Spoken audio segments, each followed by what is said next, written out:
हई बताव हो भौजाई के हम लोग के पता एथी समझ में आवत हटे कि हाँ नंदी आई है तो बनाई खियाई ना तो ना बनाई बुझा खे बुझा तो हमरा एथी नहीं खे का लूर नहीं खे हम आराम से बनाई में खाई सोचा तारी जा कि आइल भाई तो ऐसे ही भूखे चल जास तो अनिम ना बने बुझा तबो हम कीन के लान के आराम से बनाई में खाई में ओने जाई केहू कुछ कर हमरा वैसे फर्क पड़े वाला बा फस खलास एकदम बनाई आहा न ये बाके तनका एथी हो गई कने तरिया चल गई सो अच्छा उल्टा निकाला तनी न खूब बढ़िया चटके एकदम बनाई आ चटके खूब बढ़िया से एकदम खाई दुनिया दौड़ी भाड़ में जास भाई भौजाई आजी ई का पहिले रहुआ करतानी अखिया फूट गई का करतनी नको लोकत का केतना दिन से देखतानी कि आत करत बनी आई मुर्गा मछली रोके के कलह बनाए के मुर्गा के कलह बना के रखे काहे तो तू कहबू तबे दाल तरकारी नहीं खेबा न ना खाइती हमार दाल तरकारी हियां खाए खाती आइल बनी कहा ना तनी का चाहत तारू कि हमार मैया मर गइल बा त ऐसे ही आई आ घूम के हम जाई रवा के कहत त के रवा आई घूम के जाई रवा जवन कहती खुशी से तवन ना हमनी के बना के खेती है अब रोज रोज के रवा परी कर बनी हमरा उस के 500 रुपया के ले ह ओकरे त मुर्गावा आ ये भगवान जी एती मुर्गावा लेके आइल बनी कितना के 140 नहीं 240 रुपया के 300 रुपया दे मार 340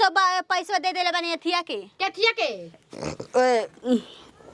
खोसी मंगाए न ते अरे इतना बड़का के मुंह हो गल जी गांव टोला रवा के निमन कहत टे बोली ना का गांव टोला महाला का करता टे बेटी वाला के जी खूब खातिया पियतिया ओटला खाली घुमत फिरत इतना हिम्मत बा न त कह देवा सा के मुंहवा पे कहेला मुंह पर थूक के नौचता बस थरा दे रवा के हां भाई बनी रवा चन हां के मुंह पर थूके वाले आना में गांव टोला में बेटी बनी भागा ना तो तोहर मुंह पर थूक दे अभी भाई बनी रवा थूके वाली गांव टोला में कोनो बेटी बैसन हम गांव टोला महाला के हम नहीं जानते बस हम जानत नहीं अपना के बाप ककरा के भाई या बाप कमत मरत रसन ई बेटिया के जी के ससुराल में गुजर नहीं खेनु ते के जी के मुर्गा मछली बना के लगता के दिन के तबाहत कइले बाड़ी काहे त खाइब ना हम ना खाइब तू खाइबू ये ससुरवा में के प्रेम से चुप रह त मर्द मुंह पे यही से समझ जा मुर्गावे से मार देब रो हमारा बर बतावा हो एगो बढ़ की बाड़ी अभी बढ़ की एगो बोली नहीं की बोलले आ त जानिया न हाई देखा कितना फुट्टू दू दिन के आइल कने हमरा बोलतड़ी हमनिए के उतरल का हमनिए के बोलबू रब तब कुछ करम हमनी के ना बोले के ना नहीं के बोले के हम गलती काम करता ही नहीं की कि तोनी के बोलबू जे हमरा काहे देखिए तो हने कराही में बनाइम चटके एकदम में आ हुआ खाइम आ ओकरा बाद जाइम 2-3 महीना के बाद अभी घरवा में हमरो हिस्सा बा त नीक लागत शोभत ना तुए कहत कि घरवा में हमरो हक हिस्सा बाटे ई नहीं खे कि नहीं खे अभी चाह जाइम ना तब पुलिस थाना सब कह के जगह जमीन में आधा हिस्सा बंटवा लेम रउआ हो तब हमनियो के जाके अपन बाबू के जगह जमीन लेवे के तो जा उतना बात दे देवस तार बाबू माई अरे जाइन जी इतना रवा के बुझात न कि कहला कि नैहर के जगह जमीन धन दौलत ना लेवा जाला इतना रवा के बुझाई के चाहिए का बुझाई के चाहिए का हां चल जा यहां से सीधा मन से न तो ओकर हाल समझ लेबू तू ला तो हम तो जाते बानी सीधा मन से जवन रवा करतानी नु तो रवा देख लीही का करतानी रवा का करतानी हम कुछो नहीं करत हमरा बस बनावतनी तो हमके बनावे द जा खाए द जा ओकरा बाद जा बढ़िया से हट ओकरा बाद हम हट फिर उधरी मार देब हम मुर्गवा से भगू के हो भगू के नहीं आवत बड़ जब से आइल बे तब से बड़ आ जाए द हो आराम से जतनी काट देवे काट के बना उना के दाग के तबे खाइब ना तो कौन ठीक बाटे के भौजे हमर रानी दाइन होइए सर नजर लाग गइल हैं नजर लाग जाई कहाँ जानी यहाँ के कहाँ गइल हनी कहनी यहाँ के ले जी कटहरा के सब्जी बना देम जी हैं कहिए से कहते कोफ्ता बनावे के मगर यहाँ के सुनाते नहीं खे इहो आ जानी नु बाहर से तो दिन रात घूमत रहम के जन कहता एजी के बाद दोस्त प्रेम हो जाला सन। ई बहरवे रहे नी त टाइम टेबल से खानो खा लेबे नी आ हमरा से फोन पर बतियावतो रहे नी, ठीक रहेला हमरा खातिर। अल्लाह को के सब समाचार पूछत रहे नी एजी के बाद अल्लाह हेड़ ऐसन घूमत रहम कुछ कहे के मन कहो नाम लेते शैतान हाजिर रउरे त अभी नाम लेत रही जी। तो तू जब पुकार ले बाड़ू तब तारा सामने आइल बानी। हाँ त काहे ना हम चांदनी है रउआ चांद है। ऐसन ऐसन बात कहेलू ना रउआ त ऐसन बात बतियावे कि लागेला कि जीजा उजा हई साली हम हई ओइसे लज्जा जानी कभी कभी। तो हम केकरा भीर जाई मजाक करे अपने में नु कइल जाई कि हम एने ओने जाई मजाक करे तो वो देख ना रउआ जी का हमें नी तो मुंह शहर ऐसन हो जानी जी। बहरवे रउआ ठीक रहे नी सेटिंग में दाढ़ी उड़ी कटवावे नी बाहर कटवावे नी हेयर स्टाइल अच्छा से आ ओ जी का तनी कुर्तो पैंट बढ़िया से पहनी ए जी तो लागता कि दम रोपनी होला हनी। तो वो जे जान तड़ू की ड्यूटी करे के रहेला टाइम से नहाई के टाइम से खा के जाए के पड़ला ड्यूटी आ एजी तो ब्यूटी खराब हो जाला घाम के आगे जब सही उठल तो सही खेते घामा में ओ जी घाम से ना भेंट होला हल्दी। हाँ तू तो नहीं फूका कि जमहाई ले तड़ू 4 बजे उठ के सब आगना घर लिपाइल हटे ओहे पर हमर उठू भइल बाटे। रात में बारिश इतना भइल बा कि सब हाथ खींच हो गई रहे। हम सुत रही 8 बजे ले तू 4 बजे काहे जागिल हड़ू त काहे ना जगी घर में काम बा त दिन भर हम घर में रही और वैसन मौग हनी। तो रोज तो सुतत रहू 7 बजे ले तो ना कहत रहू आ ये बेरा 4 बजे उठ गेल हड़ू ऐसन कौन बात रहे कि 4 बजे उठ गेल हऊ। अजी हाँ सपना बुची फोन कहनी हां ना ई काहे के जान काहे हंसत हई बहनिया के नाम लेते त मुस्कान त दम चेहरा पर दम बाप रे बाप। अरे तो कतनो भी तुम बहन भी तो मुस्कान तो रहबे नु करी एगो बहन के बातें अलग होला। ओकर लइकवा के का त उठू नेटा बहुत रहे तो नेटा बहुत सर्दी उर्दी भइल होई और का भइल होई एनमोनिया का रोगी न हवन जी हाफी उफी दम कबर जाता टे हो नहीं रे का तारा भिरी बतियोला कल तो बतियाई नहीं वीडियो कॉलिंग तो कहनी कि ना ठीक होई त आई में जिगवे देखा देम त कहत कि भैया के ना भेजबो कनी। अरे भैया रउरा आइल हनी अभी तुरंत बाहर से रउआ अभी गइबे कइल हनी मिठाई उठाई लेके फिर अब जाइम अब जाए लगम तब वहां के आइम जाइम रउआ भी। हां और कुछ बात ना रहे ना अब कौन बात बनाए समाचार का सुनल चाहतनी। अरे नाही जब देखो तब तू एकली पर्सनले एक ही में घुस जालू। हां जाई ना एक दिन जी हमरा गाँव में तारा गाँव में तो हमारा जाए के अभी मन है भौजैया हमर बोलावतिया कहिए के कहतिया कि भेज दी बुची जी नंदोई जी के। अब पहले लेखा वो जी की इज्जत नहीं खे मिलत पहले रहे नु तो जात रही तो खूब आगे परसा जात रहे या मान मर्याद बढ़िया से होत रहे या पूछताछ होत रहे पाहुन खैनी अब तो नहीं खा तब पूछाते नहीं कि खैनी कि ना खैनी। ना भगनी कोई गंगा जी में हाथ उठा के कह दी तब हम अपन माई के अपन बहन के अपन भौजाई के मानिए ना सकेनी जननी। हाँ। हमारे घरे पराया लोग जाला त इतना इज्जत मान सम्मान मिलेला और वो पहुना होके जाइम त ना मिली। हां तब कतनो मेहरा रो हेसन त अपन नैहरवा के बड़े गिए न करी हसन बुराई थोड़ो बतिए हसन ससुरा के बतिया भले कहा जाई नैहरवा के बतिया ना मुहवा से निकली समझलू। बड़ी रउआ तू करेनी हमरा नैहर के बारे में नु के जन काहे रउआ अटपटा बोले नी तो हमार दिमाग गरम हो जाला। अभी उथु कुथु कहबे ना कोई तले कुथुए के बात करे लगलू। जाई पहले लइका तैयार हो गइल बाटे ले जाके स्कूलिया में छोड़ के आए। लइका तैयार भइल बा रात के बाद जौन कइले बाड़ू हमर गति नु अभी कमर के रीढ़ दर्द करत हुए एबरा तनकी लहसुन डाल के जवाइन डाल के तनकी मालिश कर दियो। अभी एके लात मरले रही त पलंग पर से नीचे गिर गईनी आज नु केहू का के ऐसन मारम नु कि घर में से बहरी फेंका जाए। यही तरह ना कबो कबो दातावा चियार के सूझ जाते न त लगा तड़ू कहे कि ये जी उठी ना ये जी उठी आ ई को सब बतियाते जी केहू का दे में जीगा जानते नहीं की का केहू का देव जब देखा तब केहू कहिए के बात पी के आवतनी पी के पियला बा हमर दिमाग गरम हो जाला चुपचाप चली लइका उठो करी त पहले लेके जाए के आज मिनू तो या की मुंडे खराब हो जाई। अच्छा बुझा तटे ई गजब ननद बिया ए भगवान बताव दाल भात सब्जी रोटी बनत त इनका घोटाते नहीं खे मुर्गे मछली चाहिए उतना तो बाप भाई कमाए वाला नहीं खे अगर धत नहीं खे कि रोज तरह के मुर्गे मछली लेके दे तो हुरबू दिमाग एकदम जाके रख दे तड़ी जाके भर गाँव में पार्टी आव तड़ी न हमर भौजैया हमरा के खैका के पूछ तड़ी स ना मुर्गा मछली के पूछिए स तब कहाई कि भौजैया खाए खातिर पूछ तड़ी स और के ऊपर ये एगो ननद बल बड़ी एकदम से ना डाही के बिटिया रख देले बिया हमनी के यही से तो ससुरा का खेत देले बानस रोज मुर्गा मछली चाहिए त इतना केकर रुपये पेड़ थोड़ी लगैले बा हो आखि झाड़ा दे त गिर जैते इनका के रोज रोज लिया के किस्म किस्म को खियावत पियावत रही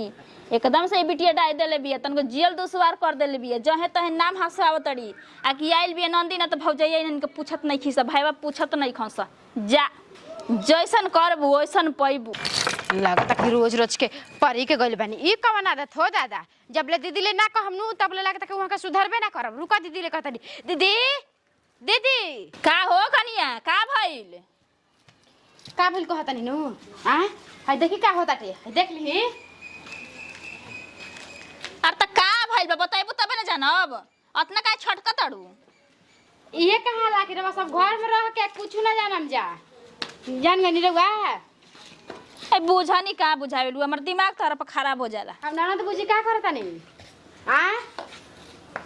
देखनी हो तो हो गइल बड़ी का देखनी हुआ देखनी है कि मुर्गा काटत रही है का करत रही कुल अच्छा रो के पाक छ गइल बाटे त काहे त प्रभु आई अस्थिर बैठल बानी ए बच्चिया हम ना जाइब उनका के बोले समझल उ जौन मन करता तवन उ करस रुपया पैसा कहीं नहीं कहां से फरत थोड़ी बा कि उनका के मंगा के खियाई पियाई जाके गांव में पूछत जे ही उठता हुए का हो नंदी के खैका ना देलू है जा अब बताव त न मैं हंसवाती आई बिटिया आइल बिया त कह देन इनके बिना खाए अपना घर में ना बनावनी जा हमनी के तो उपास ना बन जा उनकरा हमनी के चाल पर बन जा के मुर्गा मछली ले हमनी के बना के खाई जी हमनी को कैसे रहत नहीं जात ना त भैया हमारा लगे रुपया पैसा नहीं कि हम रोज रोज इनका के मुर्गा मछली मंगाई ऐसे करिया ना त चल जन अपना ससुरा त केकरा लगे कहतनी कि मुर्गा मछली बाटे हमारो लगे केकरा के पैसा कौड़ी नहीं के रोज मुर्गा मछली ला के आदमी खियाई है ना पियाई है हमार लड़का 2 दिन से कहता कि माई रे मछली लिया दे पैसा बा के हम लड़का के जब लड़का के मछली नहीं खियाओ त इनका के हम खियाई रोसा का कही हमर 500 रुपया लेके चल तकिए के तरह से आ हो तो हरे पैसा का मुर्गा लेके आइल बिया बताई त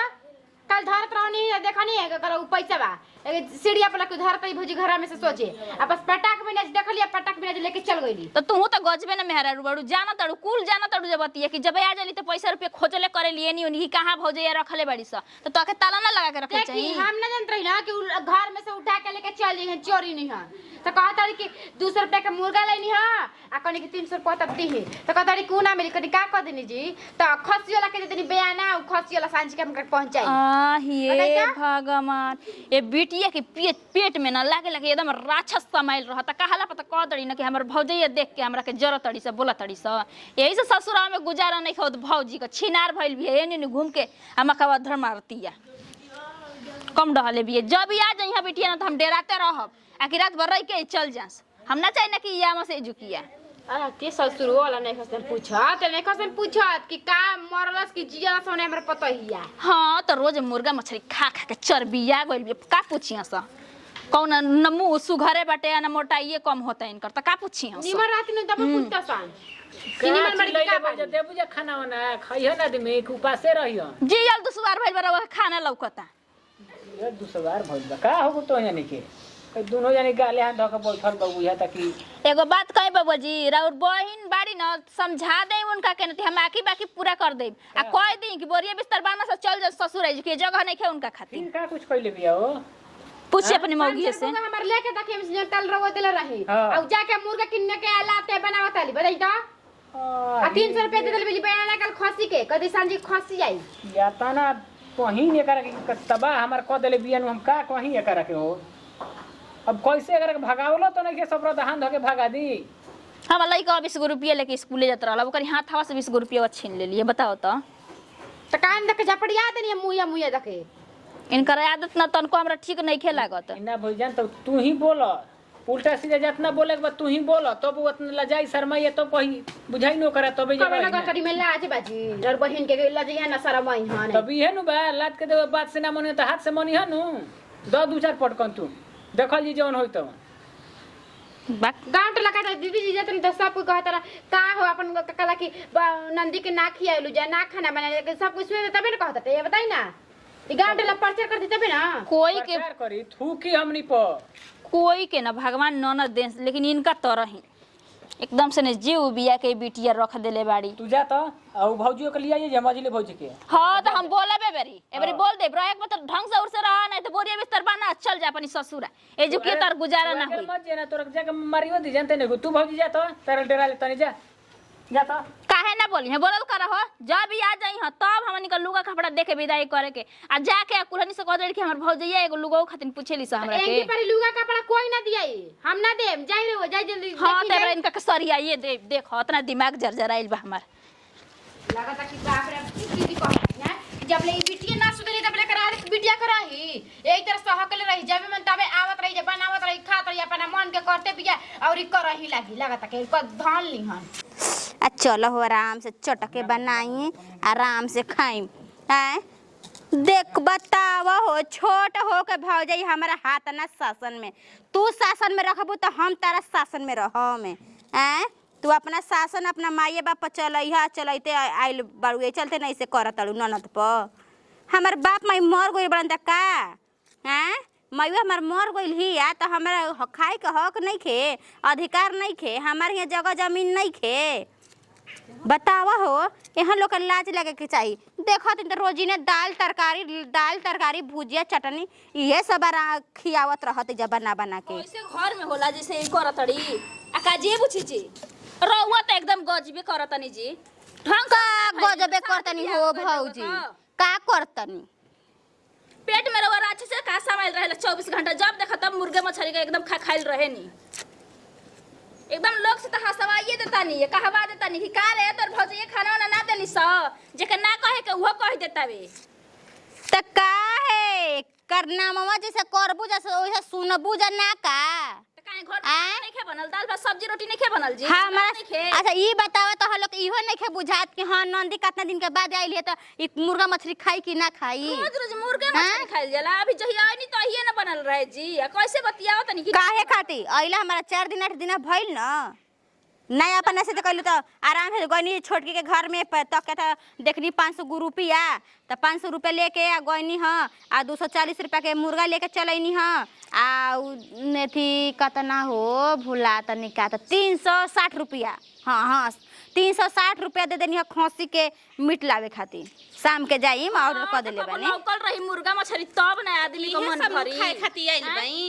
इहे सब नु खाए खाती हैं हम त सुन के खुद हमार दम गोम मरले बाटी के ई का करतड़ी अपना मने बनावतड़ी अपना मने खातड़ी हो नई घर में ससुरा हजीरा उरे हैं तो काहे बना के ना देबू तो हम अपना से बना के ना खाई मैं छोड़ा हो नजर लग जाई हम अपने से बना लेम शादी ब्याह भ गइल बुच्ची जी ठीक ना तैया बस लूर सौर सीखी ससुराई तीन भइनी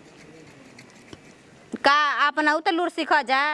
कि केहू दुआरी पर मेहमान आवेला तो ओहनी के कैसे खतीदारी करल जाला तो हम लोग बुद्धि सीख हाँ ससुरो में रुपये पैसे चोरा चोरा के लिया के बना के खाई ना काहे खातिर रुपये चोराई काहे ना चोरेबे ना कइनी ओकरा पता नहीं मेहमान है जी हैं कैसे इतना ता करेला ने अपना मने बनाई है ना खई है ने हैं आइल बनी भौजैयन पर शासन चलावे देखो पूछी है ना का हो यही से बुढ़िया रोजगारी देली 4 गो आई हो दादा नतिया हम चौरवा डाल के भुला गई ना बैठ गई था का एकर संगे माथा पे चिस कइले बाड़ू जा ई जब से आई बिया तो एकर ध्यान देने के तनको कहे कहवा के हटावे के नाम जानत है ले आके खरीद के बनावत है अपना मने होटली उटली पीस देखिए चूल्हा भी का करतई एकर त पहिले ही कैसन आदत पैसा चोरात रहे बचपन में अब पैसा चोरा चोरा के खाई पिए के लागत बउए का आवत रहनी तो फेकू बचाची कहत रही का हो एगो ननद आइल बिया तो भारी बन गइल बिया तुम लोग पर माई बाबू नहीं खे तो हइसे शासन चलावत रहू जा त इना में हंसावत रही हमनी को कहले बड़ी तबे नु काहे कहम ना जैसन करबू तो वैसन कहम नहीं हमार मैया नहीं खे अपन दिल के बात हम केकरा से कही चचे पिते से ना कहम जब तो हम लोग के अपना मन से बुद्धि विचार रही खे त बुझात नहीं खे त हमारा कहां आइल बड़ी तो हमारा भीड़ जमा रही तौने न तोरा खिएब रे हमारा नून होके चाहे छूकल होके चाहे पाकल होके काहे सब कोई के तो हाथ रुपया में आगे लागल बा छोटकियो कहत रहे कि हमरा भी पैसा नहीं खे जहरो खाए ला नहीं खे गईनी पलंग पर देखा दिन तके त 500 रुपया मिल गई त 500 रुपया जाके लेके चलैनी हां तोरो ससुरवा जाके आदमी है जे करेलन तेल का चिकलाई नहीं हां आ तेल हाँ? त ड्रेसिंग पे 50 रुपया रखल रहे हम रखले रहे लइका खातिर ना जी केरा लावे खातिर बताई ना तो ज्यादा तेल लेके चलैनी हां 500 रुपया तो ले लेनी 50 को ले लेनी हमारा से अहो कहते न कि तारा थी अपन रहे ना एती 100 रुपया त प्याज लहसुन मिर्चाई सब लेके आइल बनी धनिया के पत्ता उता कहीं उ लइका के हम फिक्स देवे खातिर ट्यूशन में रखले रही सही में खौवा बलवा हड़ुका हो आ सुना तहार एक ही बक्सा पर रखल रहे ना बक्सा में खोला रहे बक्सा देखनी है तो साड़ी खूब सुंदर लागत रहे तहार ले ले बानी हम ठीक कहनी है बहुत बढ़िया कहनी है वो काम करी कुल कपड़ा और पैक कर देले बानी बैग में और मर दे आवत ना ठीक बा चल जाई चली हटे घर में हइसे से तो कइले बाड़ी घर से के जाई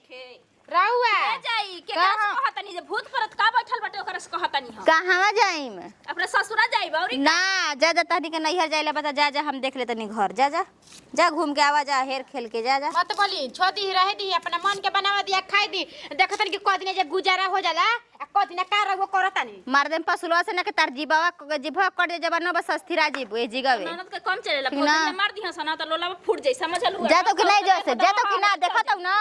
जहाँ गिरी ना ये जिगवा तो तुरंत यहाँ पसर जीबू ठीक ना अई बतावा हो कितना पहले हम लोग के सुटुका जबान चलता आई नतिया आगे लगो और ऊपर से नीम गिर जाता बतावा ज्यादा टोप देता नहीं यही में बन न जाई हो